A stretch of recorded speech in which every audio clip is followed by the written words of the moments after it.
Welcome to Start Lines and Swag Bags, presented by the Flying Pig Project. The use of this podcast is for entertainment purposes only and should not be considered as running or health advice. This podcast is not intended to replace any professional medical advice. Thank you for your support. Welcome to this Sunday's episode of Start Lines and Swag Bags. And I don't know if you saw the title, but the title is We Are on a Break. So after tonight's episode, Start Lines and Swag Bags is going to take a few weeks, maybe 3 weeks off. One, because I'm moving and my life is in boxes.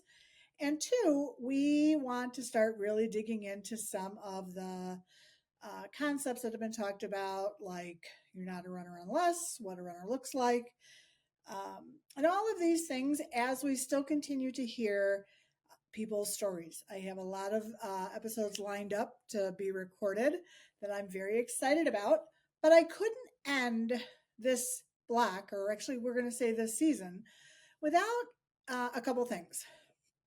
One, so many of you know, last weekend I did the F3 5K. Now, I want to tell you about that race. This was my race experience because I have to admit, while I love Joel and you, Soul, so much, I really had to question myself after Saturday as to if I picked the right race for my overall favorite. That's so controversial. I'm going to start by thanking Joel because I saw him there. He was there. That was one of the perks of being at F3. And when he was on my show a few weeks back as the winner, he promised me his swag hat. So yay, he added to my swag with the Universal Soul official hat. So that's one thing that happened.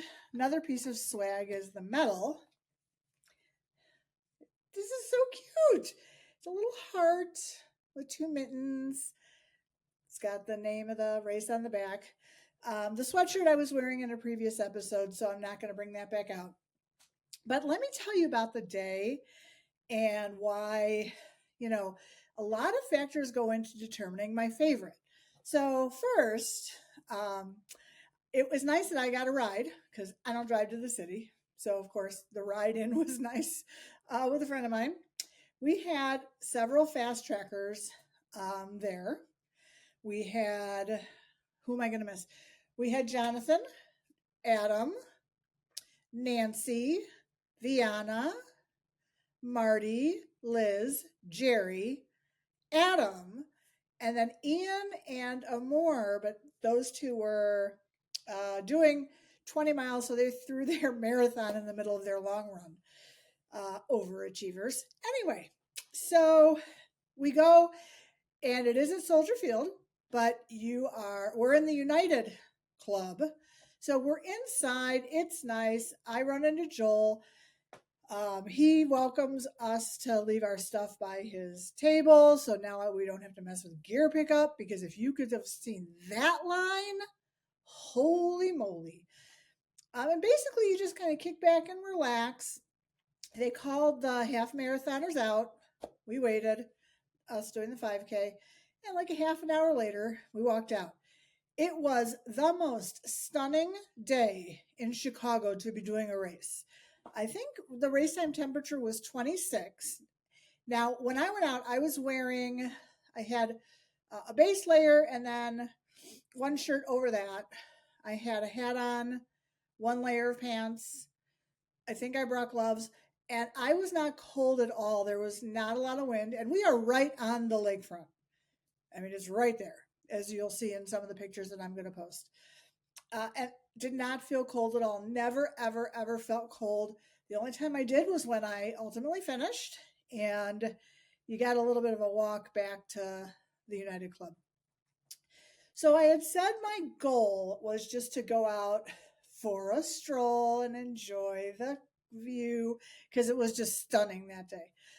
The first 2 miles I did that. I walked faster than I probably should have. I put a little pep in my step. And then the last mile, I was like, well, I do have my legitimate running shoes on, and I'm going to attempt to run/walk. Now, this is where we're going to get into TMI for just a brief moment. I'm in the middle of packing. Race morning, I assumed that everything I would need, I had not yet packed. One exception. I had already packed up all my sports bras. And running without a sports bra, not fun. So I did not have one on. So I did run that last mile. Was a little bouncy, but there were other reasons I shouldn't have done it too. My legs, not expecting it. My knees, not loving it. But I did, with a huge grin on my face, go through the finish line. And I collected my banana, collected my medal, and I got a short clip with Zach, the race director. Let me share that with you now. I'm gonna see if I can snag Zach for like just 2 seconds. Hey Zach, we're live. Could you give a shout out there? Live marathon and 5K. You could not have gotten a better day. It's gorgeous out here. I told WGN it was balmy. It is downright. Yeah. And y'all, as always, he did a great race. It's a great race. Yeah, so did you. I saw you out there. Thank you. Thank you. I screamed at you. All right, then I finished walking to the United Center, went upstairs, was able to change clothes, hang out with the people, and all of that. Again, very, very relaxing. But my left leg was starting to give me problems. As I've said, I am very out of shape. I'm definitely nowhere near running shape right now. And walking really fast and walking really fast, adding in some running intervals was dumb. I know it was dumb. I would never tell anybody to do what I did. But the longer I stood there, of course, the more stiff everything got. And then we, as a group, there was 7 of us, we made the decision to go local for lunch. Part of this was because last year, the 4 of us that went back to Bensonville, it took us 2.5 hours to get back to Bensonville. So we didn't eat till like 3:34, which was a horrible idea. So a member of our group, I'm not going to call him out, he knew of a Mexican restaurant that was 0.6 miles away. If you're listening, you can't see the air quotes when I said 0.6 miles away. It was not 0.6. Nope. No, we don't actually know how far we walked because neither going nor coming did anybody I was with who had an actual measuring device on track it. I was not wearing any type of Garmin or any other tracking device. I did what this race, as you would say, naked without knowing my time. But let's just say it was longer than 0.6. But we went. We had really good Mexican food. I had a margarita, tasted phenomenal. And then we go and we walk back. Okay, again, not 0.6 miles.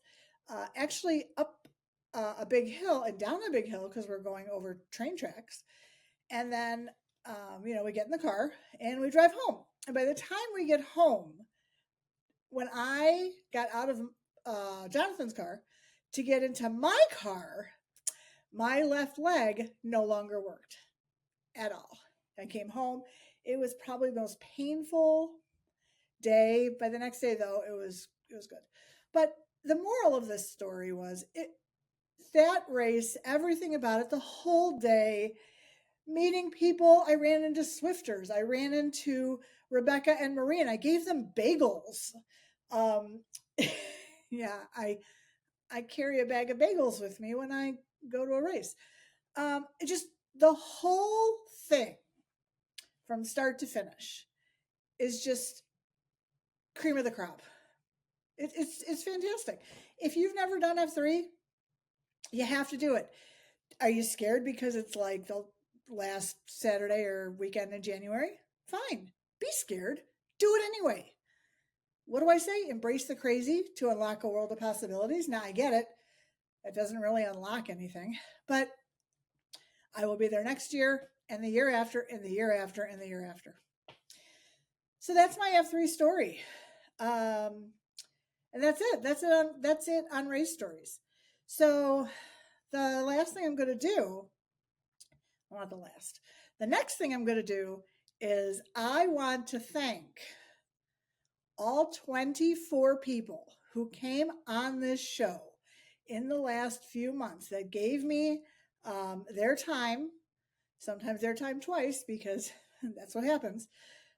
So I want to thank, and this is in order kind of, Nicole, Mark, Ashlie, John, Lauren, Chris, Marty, Liz, Ben, Tom, Jen, Sebastian, Dan, Andy, Felix, Terrence, Ksenia, Chelsea, Jonathan, Joel, Sabrina, Rupesh, Vianna, and Colleen.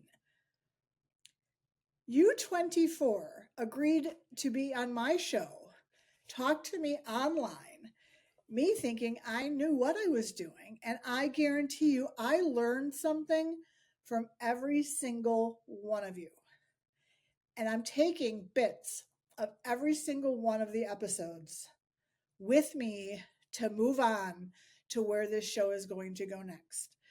The only exceptions I would like to call out are my sister, who completely disregarded the fact that Boston has a marathon and wondered why once a year people get on the train wearing tinfoil. That was a big one. Nicole, congratulations. We went all those episodes. You still currently have the worst swag. For anybody who didn't know, her worst swag was being measured at the end of a race. That was the swag she received. You know, in talking with Jonathan, it really helps to understand, actually Jonathan and Joel, both race directors, it helps to understand the back of what's going on, you know, what's behind the curtain of how races are run, the challenges they have. Talking to Colleen and Sabrina with, you know, the what does a runner look like? You're only a runner unless, you know, these are all important questions. Thank you to the three I mentioned that did the supporter episode. That was huge. I hope to be able to do more of those. And I'm only going to end with this. One of my guests, their only wish in life, not the only wish, but their wish in life is to be the number one top listened to episode. And we'll use Spotify for tracking for that because, as I've told you in the past, Apple, I don't know what's up with their analytics. I mean, it's awful. But they want to hold the number one spot on Spotify. Now, I will not tell you who it is, and I will not tell you where they currently are. But I'm telling you, there's some competition in the guests, which absolutely cracks me up. Anyway, that is the end of season 1 of the Flying Pig Project. Thank you, of course, to Marty, my partner in crime, my editor. Thank you to Butter, who pulled my microphone out 1 or 2 times and probably will continue to do so. Thank you to everyone with all my heart. I still can't believe that I was able to get this podcast off the ground, and I am so excited for what season 2 is going to bring. It's going to bring more interviews, more. I think I got a first marathon story in there. I got some siblings. I got some families. I got some hot takes. And you know what? If you're listening to this podcast and you want to be on it, you have an idea, come on, bring it to me. I am ready to listen. Until then, as I always say, embrace the crazy to unlock a world of possibilities. Thank you so much. Be safe, and we'll see you for season 2.